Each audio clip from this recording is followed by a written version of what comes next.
Hey there, folks. Welcome to Spectrum Pulse. We talk about music, movies, art, and culture. And I think it's time we start talking about race in hardcore punk. Now, it's not a comfortable topic, and there are layers of nuance that I will probably freely admit that I'm not the best guy to talk about beyond just looking at the history. And yet, with the history of punk and the hardcore scene, well, it gets even dicier, especially coming out of the late 70s and how genres were commingling and mutating so quickly. Of course, punk has some of its deepest roots in black music, believe it or not. At its core, much of punk utilized traditional rock and roll song structures to deconstruct, and those were invented by black musicians. But throughout the 1970s, traditionally black musical genres, they were going in very different directions. From the growth of soul, funk, and R&B to the mutation of disco to the very, very early days of hip-hop. And while black music was getting more opulent and smooth, at least in the mainstream, punk seemed to be heading in the exact opposite direction. Although you could make the argument that the sharp political subtext that underlined a lot of soul and funk music, they would have a lot of common cause with the punks of that time. But you know what? That does not mean that there weren't punks of all races within the scene who found some common cause with the righteous fury and the hard edges of the genre. And this is where we also hit another major roadblock, and it has to do with the subgenre that I referenced in passing a few months back, the oi scene. Originally grounded in working class rebellion in the United Kingdom, it was a sound that sadly got co-opted by second wave skinhead culture and the hard right, frequently racist groups in the late 70s and early 80s. And while you could definitely make an argument how much of this was fair to that scene, and a bunch of the artists within it, many of who could credibly make the argument to being somewhat misrepresented by the music journalists of that time. Look, the messy public perception led to ugly assumptions and branding that oi bands and even some hardcore punks have had to fight to escape for the years since, not helped by the street punk and skinhead explosion in the United States, where the hard right branding was even harder to escape or deny, because in some cases, it was very true. And with that popular connotation, it's no real surprise why some black artists might have shied away from the punk scene or even the hardcore scene, especially in the face of friendlier, no less conscious or political spaces like, say, in the very early hip-hop years. Of course, there's another side to it, and that leads to another genre that was organic, raw, and often sharply political: reggae. It was a looser subgenre than hardcore punk, but throughout the 1970s it had flourished and often received some billing and airplay in punk venues. And thus the cross-pollination of genres between the newborn hardcore punk scene and reggae, that was only a matter of time, with one group originally making music as a jazz fusion act before amping up the tempos and bringing a distinctly black flavor to hardcore punk. Now widely held as one of the most legendary bands in this genre. That's right, folks, we're talking about the 1982 self-titled debut album from Bad Brains, and this is Resonators. And here's a nice change of pace. Even though, like with Milo Goes to College, Bad Brains didn't precisely make a pure hardcore punk record through and through, it's arguably one of the easiest projects to discuss that I will cover on this show. Most because for what it is, it's held up remarkably well. And some of this comes down to pure, direct simplicity. Hell, perhaps even more than Black Flag on Damaged, the self-titled record from Bad Brains, it's pretty damn ruthless in its approach. Blisteringly fast shredding and riffs and razor-sharp slices of hardcore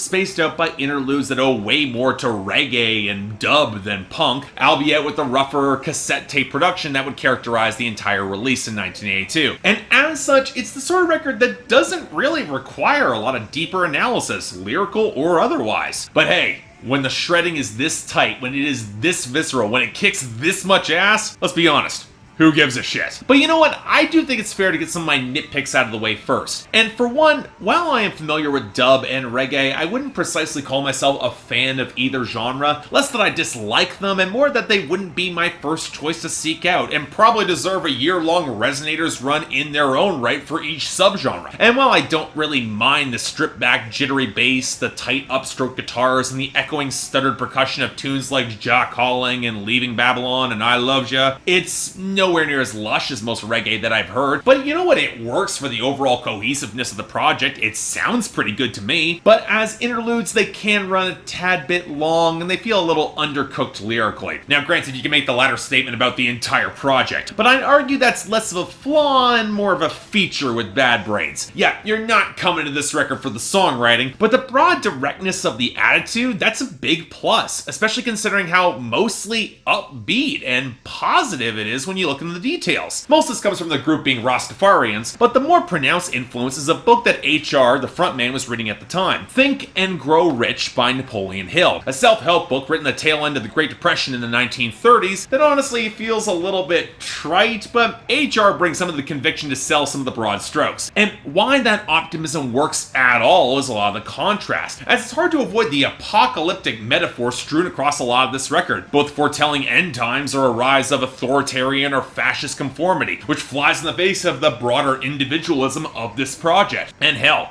when you got songs like Sailin' On that imply how little they really have to lose at this point, why not tilt more to that raw, upbeat positivity? Now, granted, it doesn't go all the way there. There's still a pronounced strain of nihilism on Pay to Come or how Supertouch switches into Shit Fit, but when you get songs like Don't Need It and Attitude and Right Brigade or even Band in DC, where the band rightly points out how those punk clubs in Washington DC probably need them a lot more than the other way around, it is hard to deny a certain sense of optimism that really proves to be pretty damn infectious. Now, what actually is pretty interesting is how Bad Brains don't really touch on race on this project. The larger focus seems to be on class struggles, like on Fearless Vampire Killers, or the authoritarian figures like The Regulator or Big Takeover. But you know what? The sad fact is that it doesn't really surprise me that they didn't touch on race. Looking at Don't Need It, it almost seems like Bad Brains are rejecting 1970s aesthetics of black beauty in favor of a narrower brand of punk class warfare, but the truth is that by existing in the hardcore punk space and including reggae cuts on this project, they did plenty to assert black identity in punk of the time. And it's also worth considering the time and origin of Bad Brains in 1982. The Reagan administration was in full swing coming out of the early 80s recession. The last remnants of the Black Panthers had utterly collapsed. Critical race theory was yet to be developed. And while Washington DC was majority black in the early 1980s, Bad Brains had been banned from DC clubs. So even if the band was looking to stretch the connections of systemic racism, they weren't really the group in 1982 looking to bring that level of complexity when there were more direct class concerns to be addressed. Now on the flip side though, it should also be noted that while the Rastafarian side did slip some light religious undercurrents onto this album, it never hits the intolerance and homophobia that would unfortunately color records like Quickness years later. And while they were explainable for a band like Bad Brains in the mid-80s, they weren't exactly excusable either, but that's an entirely different conversation. But really, that's not what the main focus is on the self-titled record. You all know that. Hell, you can make the argument that the lyrics really weren't the focus at all, given a lot of the mixing, cassette quality, and how HR's voice twists into his nasal, frenetic barks into near incomprehensibility. No, the greater focus was on the instrumentation and the production, and the very important acknowledgement right out of the gate that Bad Brains, they were stepping into hardcore with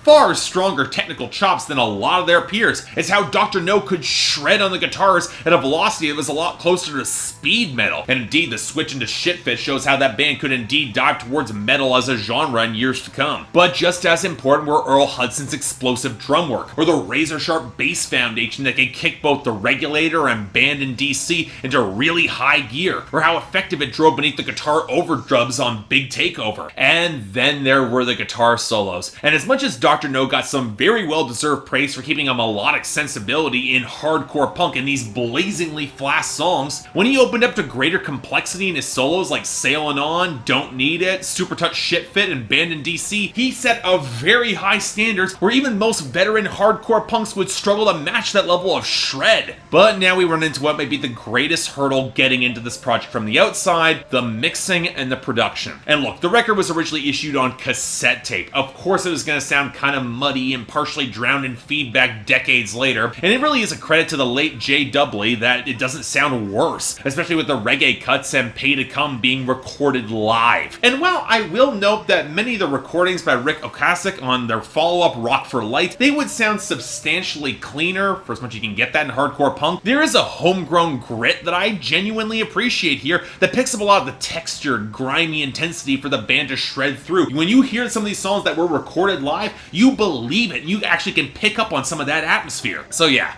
As a whole, the self-titled record from Bad Brains really does deserve a lot of the critical acclaim it has received over the years, even if the future records wouldn't quite live up to the high standards that it's set in hardcore punk, from Bad Brains or otherwise. The band would release their more polished and successful Rockin' Light a year later before going through one of their many breakups, but for a blisteringly hot moment that would inspire acts as varied from Sublime to the Beastie Boys, Bad Brains, they delivered a genuinely terrific hardcore release that I had a ton of fun with. For me, very solid 8 out of 10. It's incredibly easy to recommend. Maybe not the best beginner's record for hardcore, but its refinement, its sonic balance, and its distinctive palette, and make it worth a lot of the legacy, and it really turned out remarkably well. It's aged surprisingly well. So if you haven't, definitely check it out. It's worth your time. So yeah, thanks a lot for watching. I'd like to like and subscribe. I'd be more than grateful. And if you want to actually buy the record, no, it's pretty old, but you can get it down there below. And I got the poll up there. I know a lot of people consider this a classic, and for me, it's damn near close to one. I think it's just a shade away from true, like, amazing territory, but I definitely see why so many people love it.